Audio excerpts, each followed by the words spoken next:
Sabe, ontem eu vejo muita coisa com olhar teológico, até crianças, ou qualquer um jogando um frescobol, ou fazendo um exercício.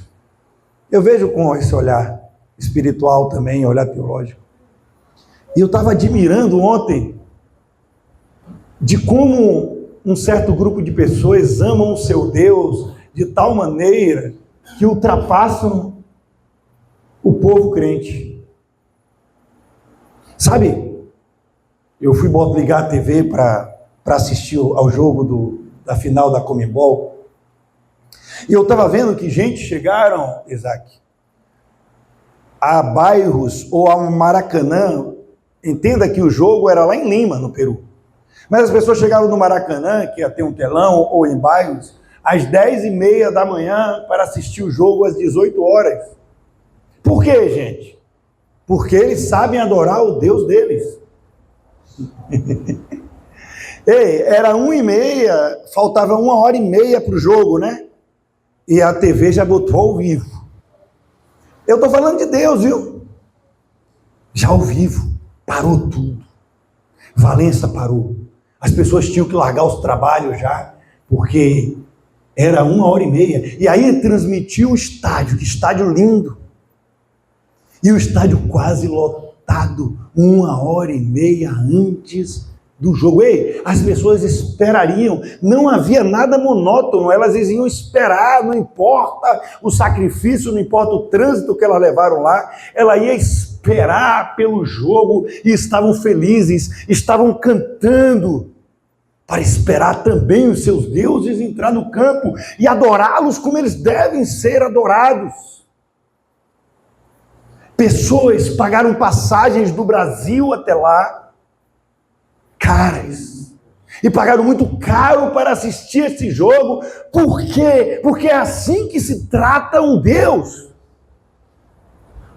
E aí, cara, eu vejo as pessoas fazendo o mesmo, que pagam, vão a shows de pessoas até que esculhambam com Jesus Cristo, ou outras pessoas que não tem nada a ver e pagam. Aí você pergunta, quanto gastou de viagem? Aí eu gastei R$1.000 para chegar lá. E quanto foi o show? O show foi mais R$500, então eu gastei R$1.500. Por quê? Porque é assim que se trata um Deus, mas no outro domingo a pessoa vai estar aqui. E quanto você vai dar para o Deus Yahvé? Peraí, cara, foi 1.500, foi muito barato para aquilo, porque eu vi o meu time jogar, porque eu vi a minha cantora cantar. Mas para Deus, no máximo, eu vou colocar R$2. E entenda que eu não estou falando de dinheiro.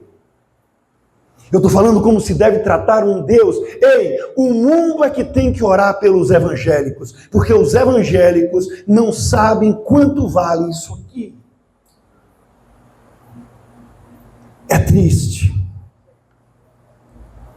1h30 para começar. Na igreja não tem compromisso. E se chegar na hora do culto, ainda assim vai olhar esperando que termine logo. Por quê? Porque não se deu conta do pão quentinho que é dado aqui. Porque não se deu conta de quanto vale o reino de Deus. Então, as coisas de lá são mais importantes. Então não abra a boca para dizer que recebeu o Senhor Jesus Cristo, porque o seu Deus é outro. E você sabe adorá-lo, eu estou te elogiando. O problema é que você vestiu uma capa de evangélico, mas você não vestiu o coração de Jesus. Eles sabem adorar o Deus deles. A gente é que precisa de adoração. Quanta gente oferta no mundo e quanta gente oferta aqui. Porque o interessante é que certas dessas pessoas nunca entraram na igreja. E estão gastando milhões no mundo, né? Mas quando se convertem ao cristianismo, não servem o nosso Deus com a mesma paixão que servia o Deus do mundo. Sabe, quando a gente compreender quanto vale isso aqui, não precisa de uma carona, não precisa de um carro, não precisa de nada. Porque no mundo a gente anda quilômetros para chegar, a gente espera quilômetros na fila, a gente dorme de uma noite para outra para ir. Mas por que na igreja? Por quê? Porque a gente não sabe ainda quanto vale o reino de Deus. E eu vou responder: aquele cara gastou tudo e comprou aquele campo, porque ele entendeu quanto vale o reino de Deus. Quanto vale o reino de Deus, Abraão? Tudo. Um cara que recebe e responde sem pestanejar. Quanto vale o reino de Deus para você? Mas não tem problema. Mas quando eu vi aquele jogo do Flamengo, o meu coração se entristeceu. Porque a gente não sabe adorar o nosso Deus como o mundo sabe adorar o Deus deles. E aí eu começo. A mensagem de hoje tem como tema: o discernimento nos leva à vitória que já temos. Sem ser motivacional, quantos creem que a gente já tem a vitória? Aleluia! Glória a Deus! A vitória já é nossa, em nome de Jesus. Ei, todas as bênçãos já foram liberadas nas regiões celestiais. É tudo nosso. É tudo nosso. Eu estava conversando com meu amigo hoje lá, enquanto a gente estava almoçando, eu estava dizendo isso, Abraão. Cara, o que é 25 mil reais por semana de salário para Deus? Não é nada. E se a gente necessitar disso, por propósito dele, ele dá o dobro. É tão bom viver com Deus. Eu estou orando assim agora, Senhor, eu quero trabalhar para o Senhor é meu chefe. O Senhor me paga, o Senhor me coloca onde quer, o Senhor me traz para onde quer, e eu vou ser que nem Adão, eu só cuido das suas coisas. O discernimento nos leva à vitória que já temos. É uma palavra para a gente sair daqui muito mais forte do que a gente entrou. Está em Números, capítulo 20. Uma história onde Moisés tenta passar por um lugar e alguém não deixa. Números 20, 14 a 21. Para a Rose depois não botar o dedo na minha cara e dizer que eu sou prego sermão no monte. É tão bom brincar, né, cara? A gente sai tão fortalecido do estudo bíblico, né? É massa. Aquele dia eu cheguei irritado, cheguei falando besteira e saí forte. E o legal é que as pessoas entendem, né? Quando a gente está mais fraco, quando está mais nervoso, quando não está num bom dia, quando não está. Assim é o ser humano, velho. Assim é o ser humano. Chorei muito naquele dia ali. O discernimento nos leva à vitória que já temos. Números 20, 14 a 21, vai dizer assim. O culto hoje foi aberto de uma maneira tremenda, tudo concatenado com o que está dizendo aqui. Os louvores foram lindos e o Espírito Santo passeia nesse local. Amém. Vou tentar pregar que nem um padre de Valença antigo, não sei quem lembra, que é o Padre Lino. Ele falava tão devagarinho. Você conheceu o Padre Lino? Falava assim, era um conhecedor mesmo, sim. Mas falava tão devagar, mas pelo menos não ficava rouco. Então eu vou tentar pregar assim, mas não tão devagar. De Cádiz, Moisés enviou mensagens ao rei de Edom para lhe dizer: assim diz o seu irmão Israel, você conhece todas as aflições que nos sobrevieram. Sabe como os nossos pais desceram ao Egito, e nós moramos no Egito muito tempo. E como os egípcios nos maltrataram, a nós e aos nossos pais. Clamamos ao Senhor, e Ele ouviu a nossa voz. Mandou o anjo e nos tirou do Egito. O anjo aqui está com letra maiúscula. E eis que estamos em Cádiz, cidade dos confins do seu país. Deixe-nos passar por sua terra. Não passaremos pelo campo, nem pelas vinhas, nem beberemos a água dos poços. Iremos pela estrada real. Não nos desviaremos para a direita, nem para a esquerda, até que passemos pelo seu país. Porém, o rei de Edom respondeu: porém, não passem por aqui. Se o fizerem, sairei com a espada ao encontro de vocês. Então os filhos de Israel lhe disseram: passaremos pelo caminho principal, e se nós e o nosso gado bebermos da água de vocês, pagaremos o preço delas. Não queremos outra coisa a não ser passar a pé. Mas o rei de Edom respondeu: vocês não podem passar. E o rei de Edom veio ao encontro deles com muita gente e com mão forte. Assim, os edomitas se recusaram a deixar Israel passar pelo seu país. E por isso Israel se desviou da lei. Glória a Deus. Amém? Amém. Amém. A palavra de Deus é tremenda, é forte. Pai, louvado seja teu nome por tua palavra. Abraão já orou, todos nós já oramos nos nossos lugares, mas eu peço a tua misericórdia para falar conosco essa noite. Nos transforma ainda mais, Pai, como o Senhor tem feito nesse ministério, que não se ajoelha para outro Deus se não for Yahvé. Continua conosco, no seu tempo, mas nos prepara. Nos prepara, Pai, para sermos astutos também, nos desviarmos das ciladas do inimigo. Mas permanecendo na tua palavra, a gente crê que a vitória já é certa. No nome santo de Jesus. Amém. Graças a Deus. O caminho mais curto era por Edom. Isso é um fato aqui. Vou pegar simples. Moisés foi diplomático. Moisés é um cara educado. Moisés é top. Manso. Ele foi extremamente educado e ele apelou para um lado sentimental. Ele fez assim, até assim diz o seu irmão Israel. Que lado top, né? Mas nada foi suficiente. Diz que o rei, e olha que eu aqui estou falando numa linguagem calma, o rei provavelmente estava bravo.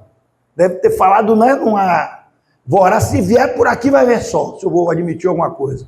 Pegou facão, espada, carros de guerra, deve ter ido para cima dele com tudo, mas nada do que Moisés falou, mesmo sendo tão gentil, mesmo tratando com tanto amor, foi suficiente. O rei negou, foi arrogante e foi cruel. Cruel com o povo de Deus. O que é que o mundo diz assim? É um ditado do mundo. Eu queria falar uma coisa aqui que não está aqui, mas é interessante. Quando vocês lerem a Bíblia e estudarem, vocês vão reparar que em toda a Bíblia de vocês tem Senhor com S maiúsculo e tem Senhor com todas as letras maiúsculas. Já repararam isso? Quando você tiver Senhor com S maiúsculo, é o Adonai, Senhor, Adonai. Quando tem Senhor com todas as letras maiúsculas que eles substituíram aí, o correto é você ler Yahweh. É o nome de Deus. Aí eles botam assim por respeito, mas na verdade é muito mais impactante. Na versão King James ele não muda. Então quando vocês encararem assim, estiverem lendo, tiver todas as letras maiúsculas, vocês podem ler Yahvé. Pois Yahvé, você vê uma intimidade, o poder do nome de Deus ali em questão, que é muito legal. Mas o mundo, voltando aqui, lembrei até de um negócio que Biana me mandou, né, que o pastor para e conta as curiosidades, mas curiosidades boas. Mas assim, quando o mundo fala assim, a melhor defesa é o ataque. Nem sempre. No mundo de Deus, nem sempre a melhor defesa é o ataque. Sabe por quê? Eu não sei se vocês estão entendendo a situação aqui. A gente lê e diz assim, Moisés entrou ali com o grupo de Israel e esse rei negou. E ainda disse, se viesse, ele ia atacar. Aí eu pergunto, Elias vinha depois, mas Moisés poderia ter mandado descer fogo ali e o fogo cairia dos céus? Eu creio, não vou nem responder. Eu vou responder lendo aqui Êxodo 4, 16 e 17, que diz assim, é o próprio Deus falando aqui, de Arão, o irmão de Moisés. Ele fará por você, ele falará por você ao povo. Ele será como se fosse a sua boca, e você será para ele como Deus. Leve, pois, na sua mão este bordão, com o qual você fará os sinais. Eu estou querendo que vocês vejam o que Moisés fez antes de passar por aquela terra. Moisés levanta só um bordãozinho. As águas do rio Nilo se transformam em sangue. Tudo que é vivo no rio Nilo morre. Aí ele levanta só o bordãozinho dele e tem infestações de rães. Não é isso? Rães em toda a terra do Egito. Olha a diferenciação. Rãs no Egito. Aí ele levanta outra vez, meu amor, o cajado dele, e vê uma infestação de piolhos. E atingiu só a população egípcia e os animais egípcios. Aí ele levanta de novo e vê um enxame de moscas. O céu disse que ficou preto. É você olhar para o céu e dizer, tudo preto de mosca. Imagina, eu não suporto nem aquelas abelhinhas no meu almoço. O céu preto de moscas, infestando tudo, só nos egípcios. Aí ele levanta de novo e vem peste sobre os animais. É legal falar tudo. Afetou exclusivamente todos os rebanhos dos egípcios. Aí ele levanta de novo e vem feridas sobre todo o corpo. Ele não deixa claro o que é, se é lepra, o que é úlcera, né? Sobre todo o corpo. Todos os egípcios foram afetados com várias doenças de pele. Aí depois ele levanta de novo na 7ª praga dele e vem uma chuva de granizo e saraivada do céu. Uma forte tempestade com muitos granizos e destrói a vegetação, destrói os animais que restaram, mata muita gente só dos egípcios. Aí ele levanta de novo, como se não bastasse, era esse Moisés que entrou em Edom. E veio uma chuva de gafanhoto, desceu no restante das plantações egípcias e devorou tudo. Depois ele levanta o bordão e são 3 dias de escuridão densa. Diz que a pessoa conseguia até tocar, ninguém conseguia enxergar um ao outro, ele não tinha lâmpada, só nos egípcios. Aí depois ele levanta de novo e vem baratas e mutucas em toda a casa dos egípcios. Não, essa aí não tem não.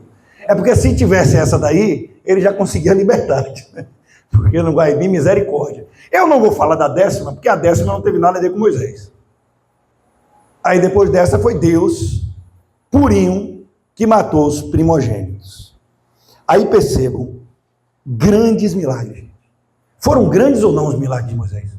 No outro dia a igreja de Moisés estaria lotada ou não? Lotada. Com um milagre desse aqui, velho, estaria tudo, exatamente, estaria até hino com o nome de Moisés. Mas depois disso, gente, se não bastasse, o cara chega, é que a gente não se dá conta, véio. Chega na frente de um mar, véio, e o mar se abre, uma coluna de um lado, uma coluna do outro, não se importa se ficou congelado ou se está aberto, não interfere no milagre, a gente não vai conseguir ir nem numa banheira. Está lá, ó, e eles passam por terra seca, peixe de um lado, peixe do outro, os caras andando em terra seca. E aí quando o inimigo entra, o mar volta e destrói os egípcios. Pronto, agora é simples. Ele só quer passar pela terra dos edomitas. Quem é doido de não deixar um homem desse que levanta o cajado e destrói tudo passar? Deus falou, você será como um Deus. Ai, cara. Agora, claro, eu quero o caminho mais curto.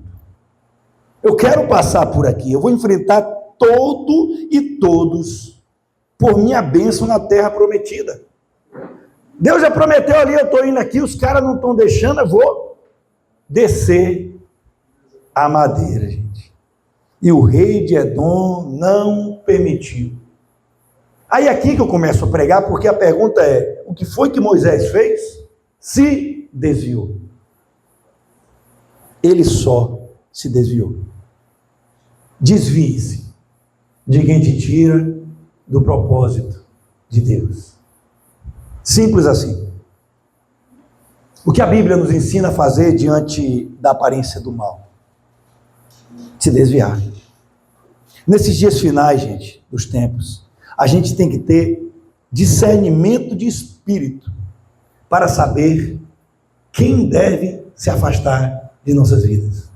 Para saber os lugares que a gente deve se afastar nas nossas vidas, para a gente saber as coisas que a gente tem que se afastar nessa vida, para a gente saber as pessoas que a gente precisa se afastar nessas vidas. A gente precisa saber quais caminhos eu não devo mais seguir, nem que pareça o caminho mais agradável com água para beber.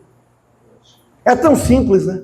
Eu poderia acabar agora a pregação, mas vai ter muito mais, porque o jogo do Flamengo durou muito e eu também vou fazer durar muito. Eu vi. Vá por outro caminho, é a palavra de Deus. Gente, vão ter pessoas, Abraão, que te afastam do teu destino, que entram para te tirar do propósito, para te atrasar, para travar você na sua caminhada. E Deus está dizendo essa noite, se o caminho não é meu, apenas se afaste. Vá pelo caminho que eu, o Senhor, indicar. Amém. Cara, eu já preguei sobre isso, eu vou falar de maneira muito rápida, na visão do capitão. Eu não gosto da visão de Jonas, não, eu gosto da visão do capitão. O capitão tinha uma viagem, velho. Ia entrar alguém no barco dele que não era para estar lá, ia atrasar a viagem dele toda. Não era para estar lá, mas ele deixou. Jonas ia acabar com a viagem do cara. Por quê? Porque ele estava indo para um caminho que Deus não mandou.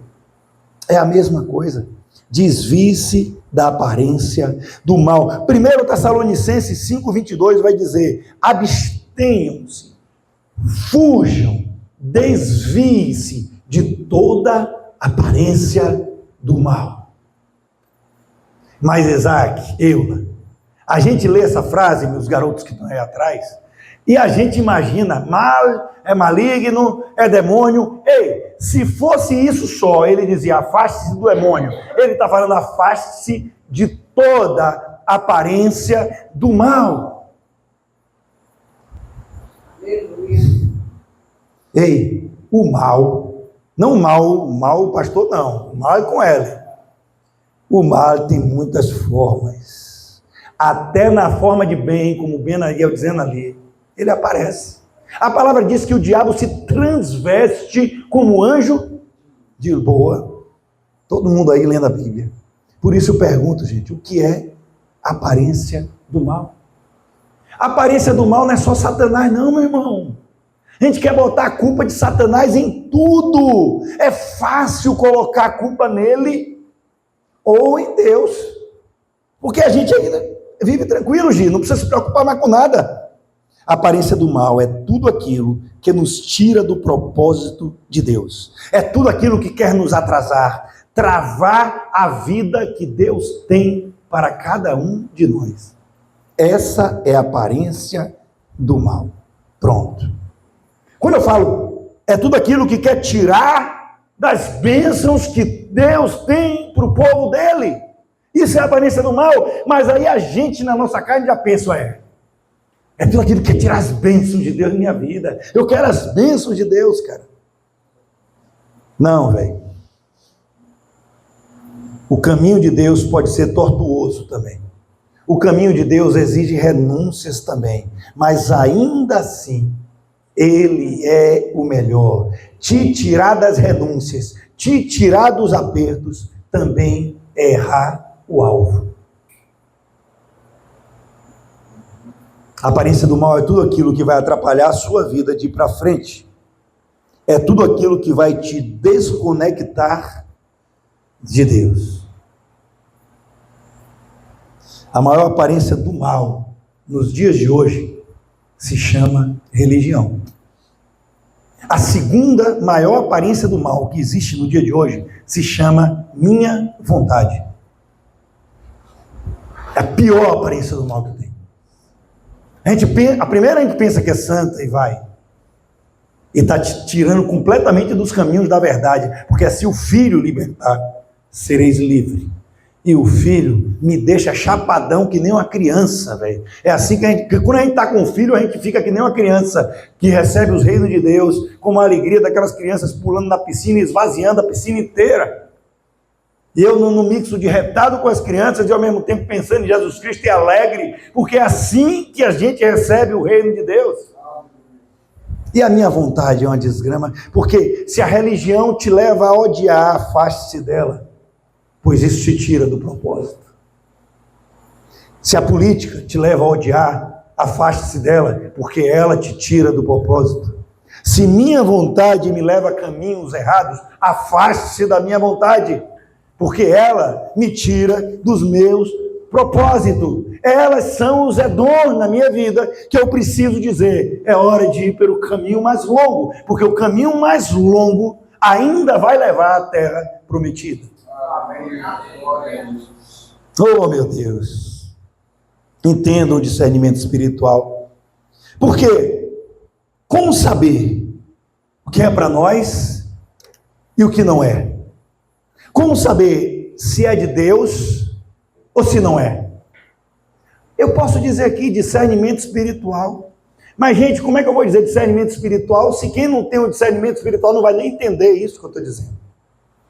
Eu tentei colocar de uma maneira tão simples que até um bebê entenda. Mas alguém pode ainda virar para mim, Rose, e dizer assim, não, mas, pastor, mas entenda, eu não consigo ouvir Deus. Tudo bem, gente, está tranquilo. Está tranquilo para uma pessoa que precisa usar um bico da fé ainda. Mas não para quem deveria, como Paulo diz, não é o pastor, para quem deveria já estar em assuntos transbordantes, mas ele ainda tem que voltar ao leite de criança, porque aquela pessoa não tem o menor discernimento espiritual. E eu arrisco dizer, porque não quer. Sabe, eu não consigo ouvir Deus. Aí eu pergunto para você da internet, para aqui não precisa responder não. Responda para si, quantos aqui têm um hábito, um propósito, como é que fala? Um hábito, tá bom, eu esqueci a outra palavra, de meditar na palavra de Deus, toda hora. Quantos meditam na palavra de Deus? Quantos querem abdicar das suas vontades e acatar as vontades de Deus? Quantos estão dispostos? Não, você tem que ser sincero consigo mesmo, senão esse culto não vai valer de nada. Quantos estão dispostos, ao meditar na palavra de Deus, e entender que Ele não quer que você vá por Edom, e você quer ir por Edom porque é mais agradável, e você pode destruir Edom porque você tem o poder para isso, mas Ele não quer que você vá por lá. Quantos aqui podem dizer, não, eu quero a sua vontade, e não a minha, eu abdico de minha vontade, eu não irei mais frequentar aquele lugar. Ainda estou dizendo, porque a pessoa não está conseguindo ouvir a voz de Deus.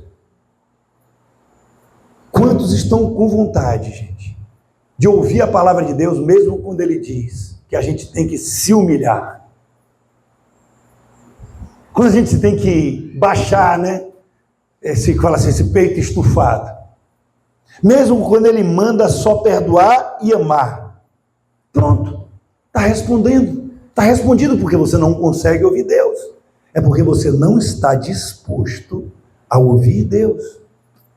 Você não está disposto a fazer o que Ele quer que você faça. Porque o caminho vai ser muito mais longo, Isaac. Eu quero o caminho mais curto, mais agradável, mais florido. Vai ter água no caminho. Mas eu tenho que me sujeitar ao inimigo, para o inimigo me aceitar. Ai, cara, só se consegue com oração, só se consegue com consagração, só se consegue com renúncia de vida. Como as coisas de Deus são comprometidas espiritualmente. Sabe, já decorei onde eu estou aqui, eu lembrei desse carro aí, eu lembrei de uma coisa, né? Às vezes é espiritual, às vezes não é. Mas eu tenho tido umas revelações em sonhos. Aquele que eu contei aqui, né? Que eu tinha visto que eu estava num outro mundo morto e via o meu caixão. E ontem estava eu, a Lana estava do meu lado no carro e Abraão estava atrás do carro. Fui nós três. E dali a gente estava conversando de Deus e de repente Satanás me pegou pelo pescoço e me segurou a ponto de eu não conseguir respirar. E eu acordei, e ele ainda estava me sufocando, e eu não conseguia respirar. Aí eu falei, eu até perguntei se ela me ouviu de manhã, eu falei de madrugada, afaste-se, em nome de Jesus. Imediatamente, ele largou. Aí não dá para dizer o que houve com nós três, porque eu já estava acordado. Mas eu estou falando que a gente está no caminho certo, tem as lutas. Eu tenho certeza que foi espiritual, que não foi porque eu acordei e ainda estava sufocado pelas mãos de Satanás. Só se consegue com renúncia de vida. Mas Deus só permite até certo ponto, porque a última palavra sempre vem do Senhor. Eu sei que eu carrego dentro de mim e que Satanás não tem nenhum poder para me fazer nada. Isso é só Deus dizendo, meu filho, você está no caminho certo. Incomodando. Como as coisas de Deus são compreendidas espiritualmente? Aqui eu vou fazer uma coisa que Bena gosta muito, um descarrego de Bíblia. Olhe bem, 1 Coríntios, lembre da pergunta, como as coisas de Deus são compreendidas espiritualmente? 1 Coríntios 2, 14 a 16. Ora, eu não vou esperar porque senão fica longo, tá? O homem natural, não, mas vocês estão vendo ali no telão. O homem natural não compreende as coisas do Espírito de Deus, porque lhe parecem loucura e não podem entendê-la. O homem natural não pode entender as coisas de Deus, porque elas se discernem espiritualmente. Se o homem natural não compreende as coisas do Espírito, quem devemos ser? O homem natural ou o homem espiritual? Pronto. Mas se a gente compreende isso, porque a gente fica batendo boca, tentando convencer teologicamente o outro de que ele está errado, se ele não vai entender nada? Não vai entender nada, cara. Só ora, só ama. Esse é o caminho mais difícil. Esse é o caminho saindo de Edom. Caminho de Edom, você vai querer ganhar a briga. Você vai querer estar certo, não precisa. Ele não vai te entender e não é culpa dele, porque ele não quer ouvir a voz de Deus. Ele não anda nos mesmos caminhos de luz de que o povo de Deus anda. As pessoas que vão fazer parte daqui, que fazem parte, que não estão entendendo os mistérios que há muito tempo havia de ser revelado, mas está revelado para nós, que é Cristo em nós, a esperança de glória, eu só entrego na mão do Pai, porque eu como pastor, nem com gente, nem como nada, eu tenho poder de convencer ninguém. Então estamos aqui para amar.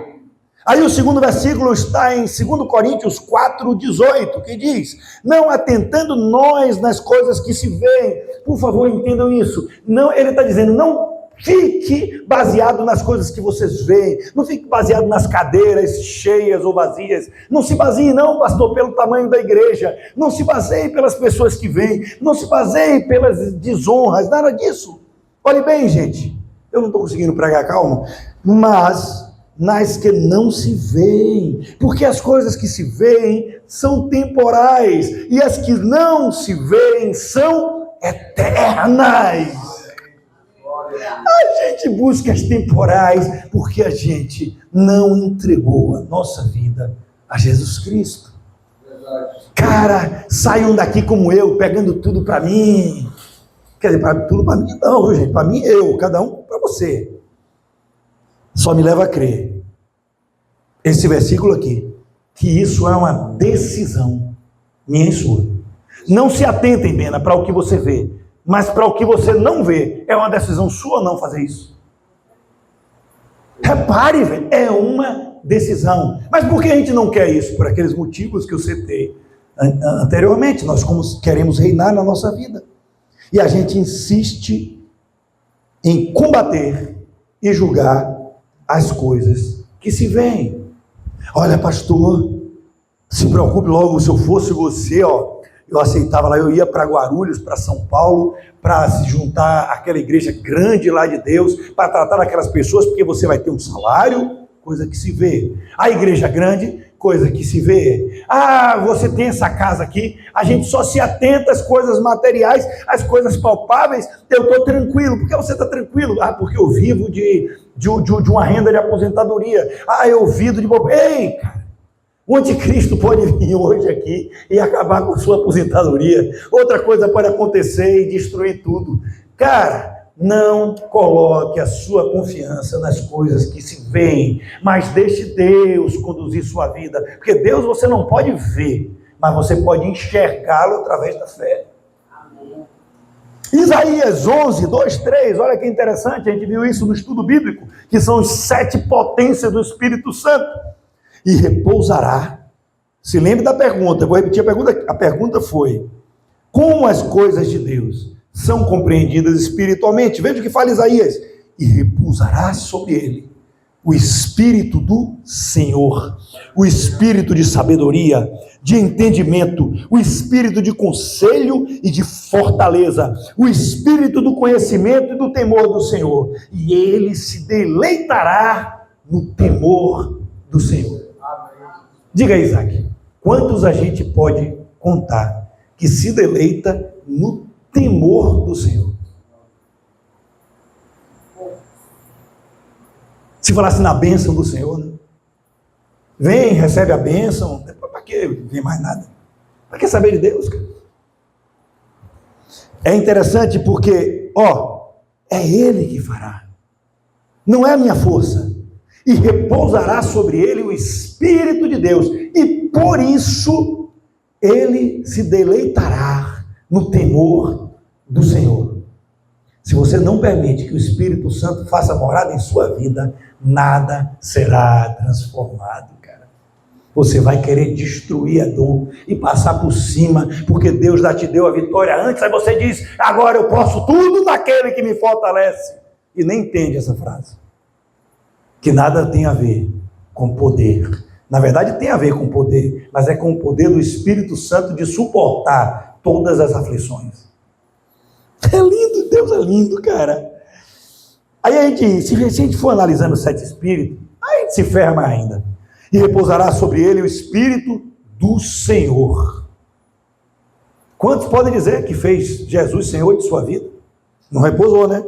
O Espírito de sabedoria e entendimento. Quantos querem a sabedoria de Deus e não essa do mundo, que confia em dinheiro? Aí o Espírito de conselho e de fortaleza.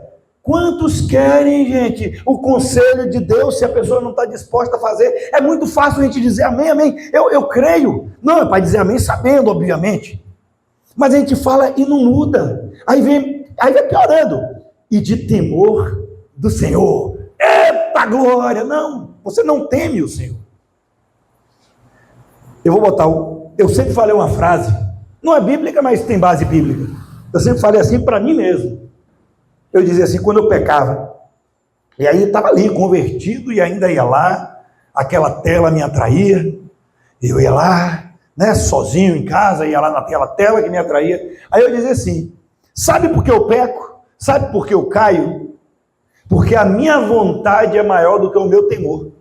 Quando o meu temor for maior que minha vontade, eu venci.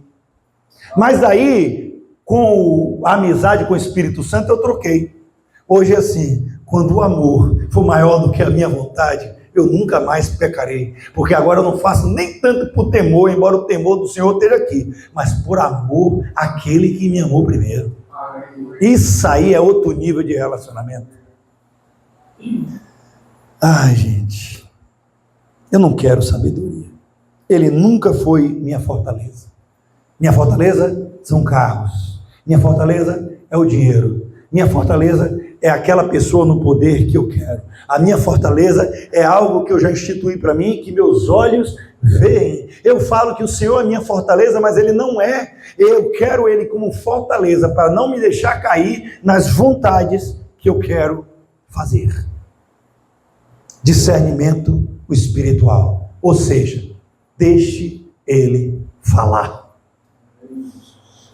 Deixe Ele falar. Não terminei não ainda os versículos. Efésios 5:10. Procurem discernir o que é agradável ao Senhor. Não é a mim, é ao Senhor. Senhor, é para eu passar aqui, Senhor, é ir por lá, Senhor, o que você quer que eu faça? Provérbios 2:11, o bom senso te guardará, o discernimento te protegerá. O bom senso te guardará, o discernimento te protegerá. É noite da gente começar a ter discernimento de espírito, para saber o que presta, o que não presta, para saber o que vem de Deus, o que vem de Satanás. Mesmo que pareça bom aos nossos olhos, que a gente vai ficar bebendo aguinha fresca, Deus às vezes diz, não, eu não quero. Eu quero dizer uma coisa, amados, que eu creio que a maioria de nós nunca, eu vou repetir, a maioria de nós nunca creu na palavra de Deus. Porque se a gente tivesse crido na palavra de Deus, olha bem, a gente usa a Bíblia, mas a gente nunca leu a palavra. A gente lê a Bíblia, mas nunca entendeu a palavra, e a palavra tem um nome e se chama Jesus Cristo. A gente lê a letra e a letra nos mata. E a prova disso é que se a gente lesse a palavra, a gente entregava a vida a Jesus e não as coisas que se veem, porque a gente creria em Romanos 8:28, que diz que todas as coisas cooperam juntas para o bem daqueles que amam a Deus, aqueles que são chamados segundo o propósito de Deus. Entendam de uma vez por todas que a gente precisa se arrepender e dizer, é verdade. Eu não quero ouvir o que Deus tem para me falar, eu só quero ouvir o que é conveniente para mim. Se eu ouvir que eu vou receber dinheiro, eu dou um aleluia, mas se eu ouvir que eu tenho que renunciar a algo em minha vida, eu não quero. Então você não crê que todas as coisas cooperam para o seu bem, porque se você cresce, você largava as coisas que Deus não quer que você continue. E eu estou falando mais de pensamentos do que de ações. Eu não preciso dizer mais nada. Mas entenda algo em Romanos 8:28. Esse versículo não é um passe livre para você fazer o que quiser e depois dizer, todas as coisas cooperam para o bem daqueles que amam a Deus. Não é um passe livre, gente. Não é. Se Deus não te mandou fazer algo e você faz, é no teu braço, meu irmão, não no de Deus. Ele não se responsabiliza se você decidiu enfrentar Hebron, quando bastava se desviar, e depois inventou aquela desculpa de crente que diz, sabe como é, né? Deus sabe de todas as coisas. Ele não se mete nisso aí não, ele pode saber de todas as coisas, é por isso mesmo, que se você quis no teu braço, é no teu braço que você vai caminhar, mas a coisa mais linda é a misericórdia de Deus, porque mesmo a gente escolhendo o errado, se a gente diz hoje, me coloca de novo no teu caminho, ele coloca e perdoa automaticamente. Deus é lindo demais, gente. Cara, nem tudo que vem parece bom. Nem tudo que parece bom é bom. Moisés entendeu isso. Ele se desviou porque ele entendeu que tudo estava no controle de Deus. Você crê que tudo está no controle de Deus? Você quer que sua vida está no controle de Deus? Que ele não perdeu o controle quando você perdeu o seu emprego? Quando alguém te abandonou? Quando você foi para a miséria? Deus não perdeu o controle. Se você entregar a sua vida nos caminhos dele, ele restaura todas as coisas. Começando por dentro e depois exteriorizando. José entendeu mesmo. Caiu num poço. Rapaz, ele caiu num poço, deve ter dito Romanos 28, que passou lá na frente, né? Ele caiu no poço e estava louvando a Deus. Ele vai ser depois escravo e louva a Deus. Depois ele vai ser um preso e louva a Deus. Ele entendeu que vale a pena continuar fiel.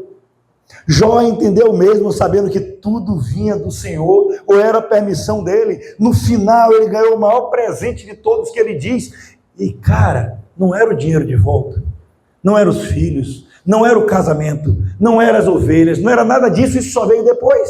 Ele entendeu que o maior presente era conhecer a Deus. Deus. Agora eu te conheço, não mais de ouvir falar. Agora eu tenho intimidade com você. Por quê? Porque passou pela tribulação, porque passou pelo caminho mais longo. E a usura também. Amém. Glória a Deus. Até Jesus entendeu isso e diz: eu quero isso aqui, meu Pai. Eu quero me livrar desses chicotes, meu Pai. Eu não quero, meu Pai, me separar do Espírito e de Ti. Contudo, não seja o que eu quero, mas seja feita a Tua vontade. Pense nisso, meus queridos, quando desejar dar palpite no que Deus tem para a sua vida. Jó, até o Jó, antes começou a dar palpite. Por que isso? Por que aquilo? Onde estava você? Aí Deus fala: onde estava você, cara? Onde eu fiz todas as coisas. A usura e a inveja. Mas Deus vai restaurar isso em sua vida. E já está começando hoje, gente. E já está começando hoje. E quando não fugir? E quando enfrentar? E eu estou terminando. Mateus 10:16 vai dizer assim: eis que eu os envio como ovelhas para o meio de lobos. Portanto, sejam prudentes, astutos como as serpentes, e simples ou manso como as pombas.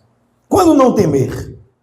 Ei, gente, peguem isso aqui com o coração lindo, porque eu só vou ler a palavra de Deus, mas vai dar uma pancada em todo mundo.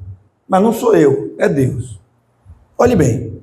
Eis que eu os envio como ovelhas para o meio de lobos. E aí vai dizer no versículo 17.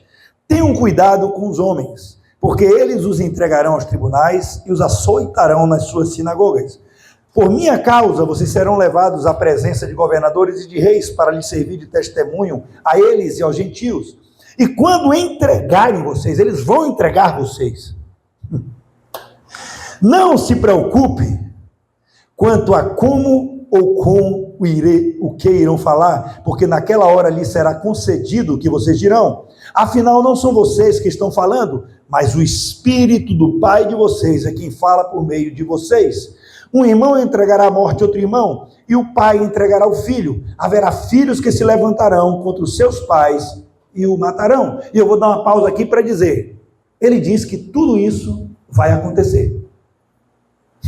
Ele diz que tudo isso é normal que aconteça. E a gente sai do culto com essa informação, e no outro dia, qual é a primeira coisa que a gente medita? No caos. E Jesus está dizendo que isso vai acontecer. Aí vamos lá. Todos odiarão vocês por causa do meu nome. Aquele, porém, que ficar firme até o fim, esse será salvo. Mas firme de quê? Do que é que ele está falando? Firme de quê? Cara, ei. Mas tem um detalhe que foi junto do grupinho, aí fica falando da vida dos outros. É isso. Não será, meus amados. Não é só sair daqui e esquecer. Olhe bem, é permanecer firme até o fim. Ah, eu entendi a mensagem. Eu vou me despreocupar agora, porque Jesus disse, aí mais um dia, e não permaneceu. O que problema é que não fizemos de Jesus Deus nas nossas vidas, porque se fizéssemos Deus, Ele está dizendo que odiarão vocês, um irmão entregará o outro até a morte, vocês vão sofrer isso, vocês vão sofrer aquilo, e Ele continua, quando porém perseguirem vocês numa cidade, fujam para outra, saiam de Hebrom, porque em verdade lhes digo, que não terão percorrido todas as cidades de Israel, até que venha o Filho do Homem. O discípulo, aí a gente pensa que isso aqui não tem nada a ver, o discípulo não está acima do seu mestre, nem um servo acima do seu senhor, basta ao discípulo ser como seu mestre, e ao servo ser como seu senhor, basta isso. Cara, se chamaram o dono da casa de Beelzebul, quanto mais os membros da sua casa, e aí novamente paramos de meditar, e pensamos que acabou o ensinamento, mas o que Jesus está falando como mandamento é isso aqui, ó. Vocês não estão acima de mim. Se fizeram isso comigo, a ponto de me chamar de diabo, não farão o mesmo com vocês, não perseguirão vocês, não matarão vocês. E por que só murmuram? Vocês querem ser maior do que eu? Portanto, não tenham medo deles. Eu vou repetir. Portanto, não tenham medo deles. Mesmo sem medo, ele desviou. Pois não há nada encoberto que não venha a ser revelado, nem oculto que não venha a ser conhecido. O que lhes digo às escuras, pense nesse versículo, o que lhes digo às escuras, repitam em plena luz. Vocês meditam assim? E o que é dito para vocês ao pé do ouvido, proclamem nos telhados. Vocês conseguem entender isso? É isso que você faz? É isso que eu faço? Você repete Jesus. O que vocês ouviram às escuras aqui, repitam. Não temam esses caras, não temam um político, não temam o Islã, não temam essa bagaceira, não temam os que atacam, não temam isso daqui.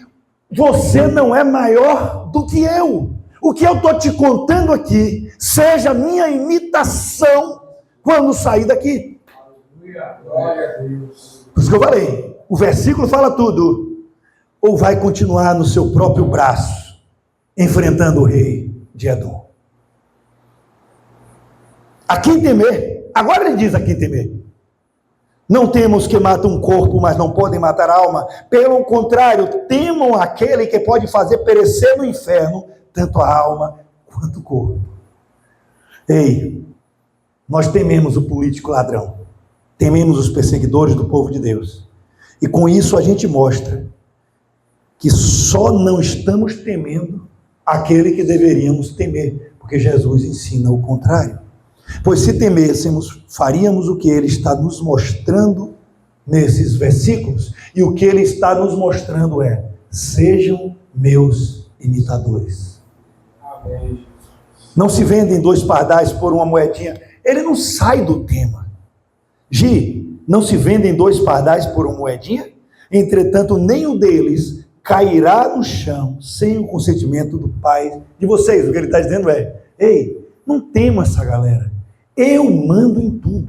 Se eu operar, ninguém pode impedir. Eu tenho tudo sobre meu controle. Por que vocês estão temendo? Eu tiro governantes, eu boto governantes, eu te tiro da pobreza e eu boto os governantes na pobreza. Não se vendem 2 pardais? Não cai nem um fio de cabelo da sua cabeça que eu não saiba. Aleluia. Jesus não perdeu o controle. E quanto a vocês, até os cabelos da cabeça de vocês estão todos contados. Portanto, de novo, não temam. Vocês valem bem mais do que muitos pardais. Eu vou repetir para que alguém entenda. Silvia, você vale mais do que muitos pardais. Níris, você vale mais do que muitos pardais. Igreja, você vale mais do que muitos pardais. Porque ele olha para cada um de vocês e para você, Adilson, está dizendo: vocês são meus filhos amados porque receberam Jesus.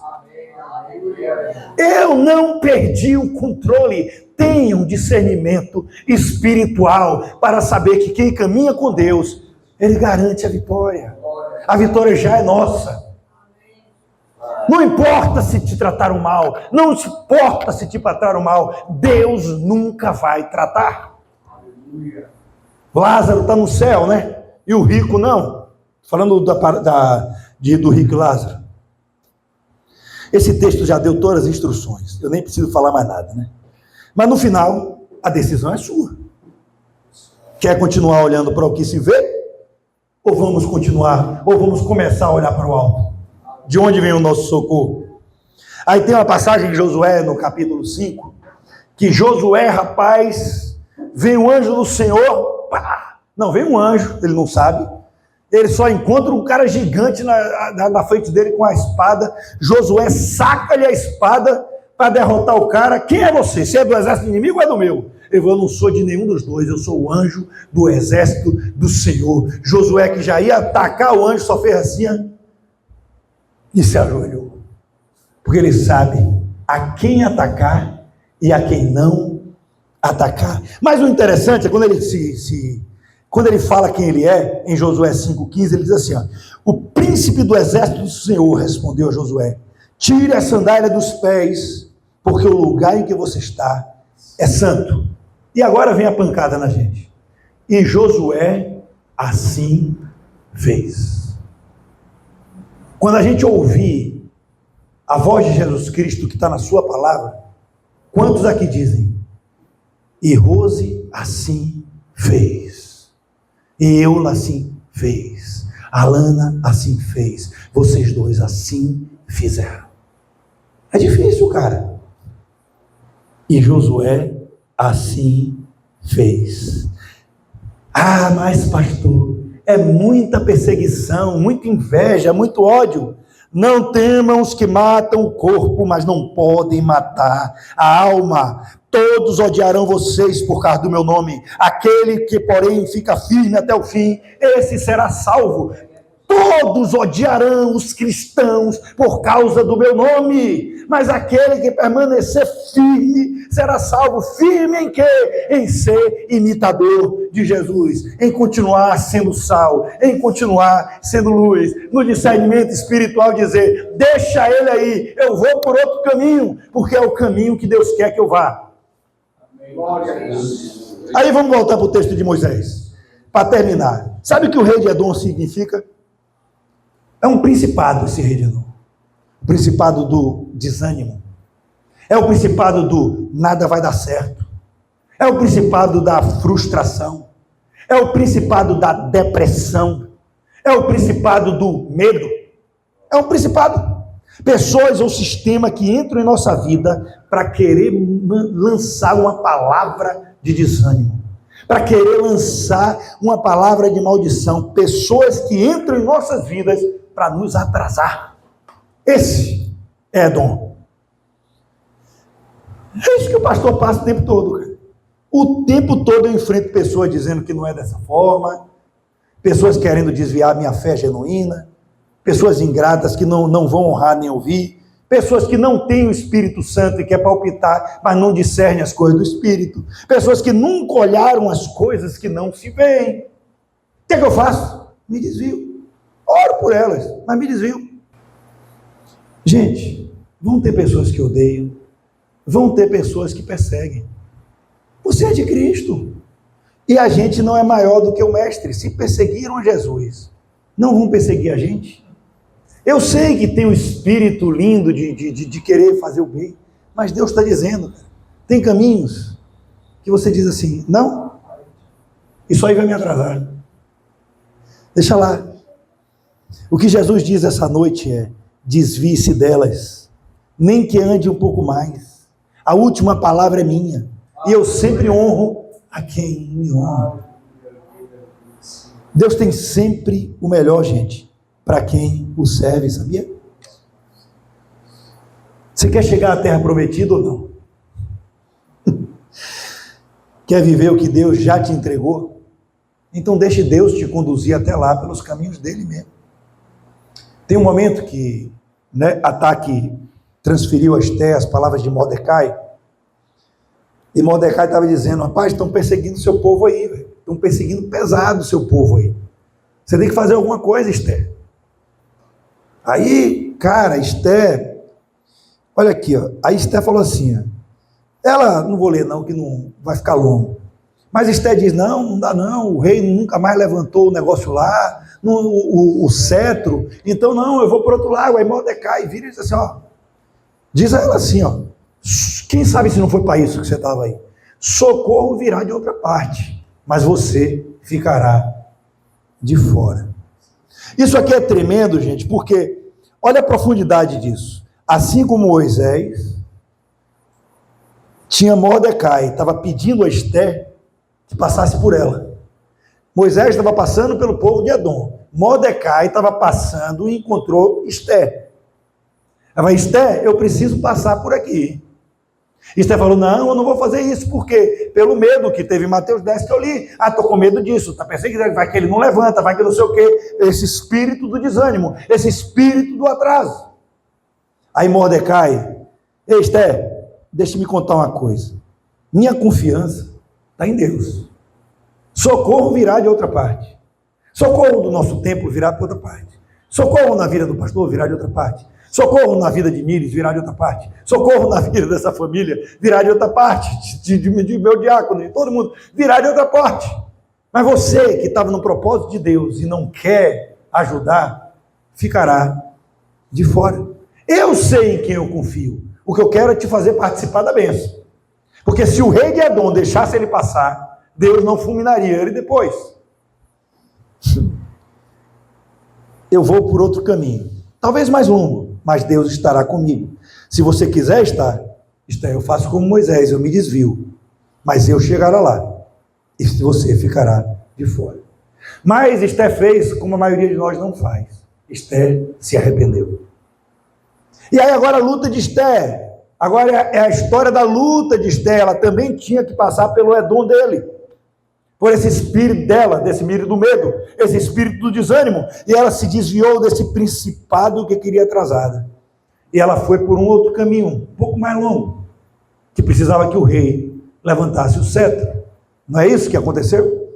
Às vezes enfrentar o inimigo aí pelo caminho mais longo e entregar nas mãos de Deus. E o que foi que Deus fez? Deus levantou os braços de um pagão. Deus levantou os braços de um rei pagão.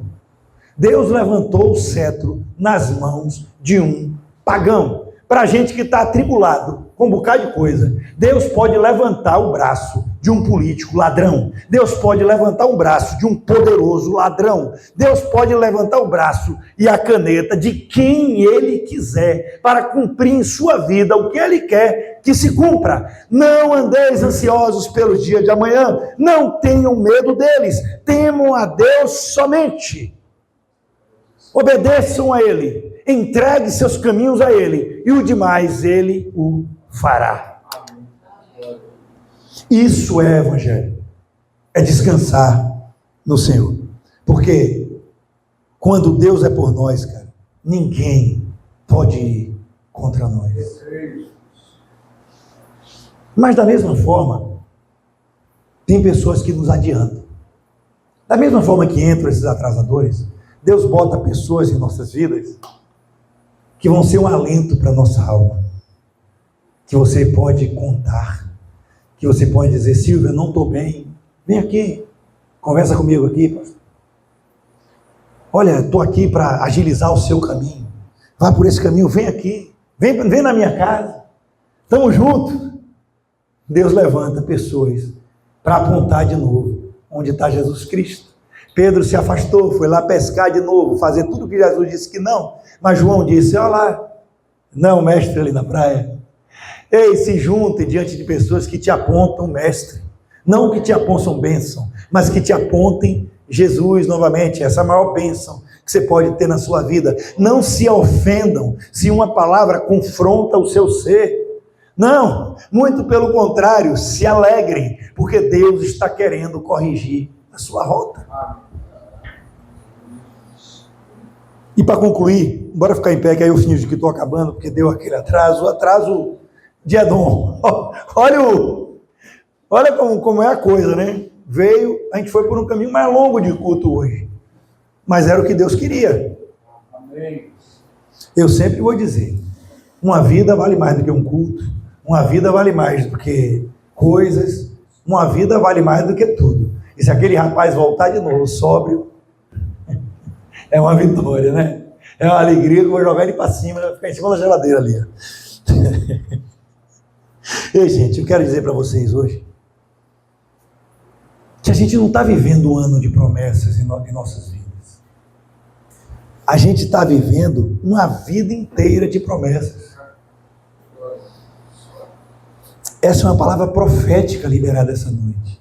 A gente está vivendo uma vida de promessas. A gente precisa ter discernimento espiritual. Para isso, a gente precisa se afastar da aparência do mal, se desviar de quem nos atrasa e do que nos atrasa e dos lugares que não convém e nos submeter a Deus. Se a gente entendesse o que é isso aqui, a gente abriria mão de tudo para estar aqui. Se a gente entende quanto vale isso, por que a gente não abdica de outras coisas, Jorge? Porque a gente diz que aquilo vale mais do que isso. Aqui, é porque tem um pastor melhor que os outros? Não. Porque tem um grupo de irmãos que não se afasta da palavra de Deus. Essa igreja não é o pastor. Essa igreja somos nós, os irmãos. O corpo de Cristo, a noiva. Os remanescentes que não se ajoelham a Edom e a nenhum outro rei. Gente, está escrito: até os jovens se cansam e ficam exaustos, e os moços certamente tropeçam. Nessa versão eu não memorizei, por isso que eu estou lendo. Mas aqueles que esperam no Senhor renovam as suas forças, voam alto como águias, correm e não ficam exaustos, andam e não se cansam. O problema aqui, Abraão, Silvia, é a interpretação errada desses versículos que eu li. Aqueles que esperam no Senhor. A gente lê e imagina. Aqueles que esperam pelo Senhor. E está tudo errado. Não é esperar pelo Senhor. É esperar no Senhor. Esse esperar vem de esperança. É esperar não nos desviando do Senhor. É se desviando de Edom. É se desviando do que Ele não quer que a gente vá. É esperar no Senhor. Esperar nos caminhos do Senhor. Eu preciso continuar andando nos caminhos do Senhor, e esse é o sinal de que eu espero nele. Enquanto esperamos, continuamos fiéis no Senhor. É o mesmo significado do provérbio 41. Ou 41 não, do provérbio que fala: ensina a criança no caminho que deve andar. É a mesma coisa. Não é para você ensinar a criança o caminho. Isso é bom, obviamente. Mas o principal é você andar no caminho enquanto ensina a criança. Porque ela verá nos seus frutos a maneira de se comportar. Esperar no Senhor. Eu posso perguntar: quantos esperam no Senhor? A maioria vai dizer amém. E Deus está dizendo mentirosos. O bom é a gente dizer realmente: eu não tenho esperado no Senhor, não. Eu estou tentando vencer Edom com meu próprio braço.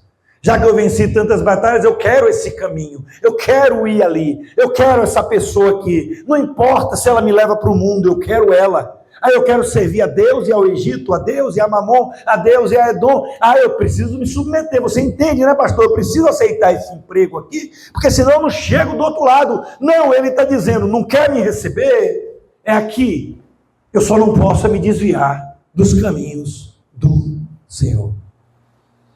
Meu Deus, em ambos os casos, gente, está falando de fidelidade, de obediência, e nos mantermos na palavra do Senhor. Aí sim poderíamos dizer: coloquei toda a minha esperança no Senhor. Ele se inclinou para mim e ouviu o meu grito de socorro.